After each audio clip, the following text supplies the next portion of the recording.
যারা বেশি নামাজ পড়বে তারা বেশি জান্নাতে ঢুকবে নাকি? নামাজ পড়তে পড়তে যারা কপাল কালো করে ফেলছে এরা ঢুকবে না?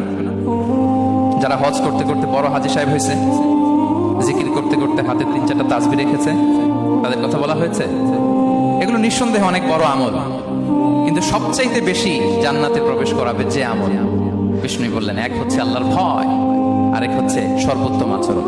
প্রিয় ভাইরা, ইসলামের মেজাজটাকে চিনে নেন, ইসলামের এসেন্সটাকে বুঝে নেন। আমরা ভালো আচরণকে গুরুত্ব দিতে চাই না। অনেক নামাজি লোক দেখবে নামাজ পড়তে পড়তে কপালে কালো দাগ ফেলে দিছে, বাসায় বউয়ের সাথে খারাপ আচরণ করে, খিটখিটে মেজাজের, প্রতিবেশীর সাথে শুধু ঝগড়া, কলিগদের সাথে ঝগড়া, মারামারি, দুঃসম্পর্ক, এরকম আছে না? নাই বলেন, আছে না? কিন্তু নামাজি, অনেক বড় হাজি, একদিনও কোরআন তেলাওয়াত মিস হয় না।